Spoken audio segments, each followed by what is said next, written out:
ہر وہ چیز جس کا تعلق تمام لوگوں کے ساتھ ہے وہ امانت ہے آپ کے پاس۔ ایک راستہ ہے، آپ نے وہ راستہ بلاک کر دیا، بند کر دیا۔ آپ کی گلی ہے، آپ کے گھر ہے، آپ اپنے گھر کے سامنے ایک پروگرام کر رہے ہیں، ایک تقریب کر رہے ہیں، آپ نے وہاں راستہ گلی بند کر دیا، آپ نے، یہ امانت ہے۔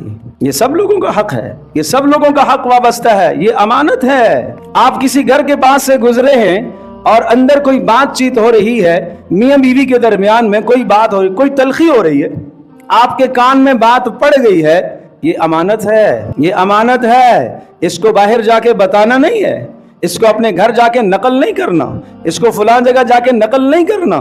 کسی کی برائی ہمارے سامنے آ گئی، یہ امانت ہے، اس برائی پر پردہ ڈال دو، پردہ ڈال دو۔ ہاں، اس صورت کے اندر کہ اگر وہ برائی اتنی متعدی اور اتنی مضر اور نقصان دہ ہے کہ اگر میں برابر والے کو نہیں بتاؤں گا، اس کا بھی نقصان ہوگا، اس کا بھی نقصان ہوگا، اس کا بھی نقصان ہوگا، پھر میرا فرض ہے کہ میں آدمیوں کو بتاؤں کہ بھائی یہ آدمی ایسا ہے، اس کی برائی سے تمہیں نقصان ہو سکتا ہے، لہٰذا ذرا بچ کے رہنا۔ بس اتنے حد تک مجھے کہنے کی اجازت ہے۔ اور اگر وہ برائی ایسی ہے جس برائی کا تعلق اس کی صرف ذات سے ہے، اس کی ذاتی برائی ہے، اس برائی سے معاشرے میں بگاڑ نہیں آ رہا، اس کی ذات میں تو بگاڑ آ رہا ہے، اس برائی کو اچھالنا میرے لیے جائز نہیں ہے، یہ امانت ہے میرے پاس۔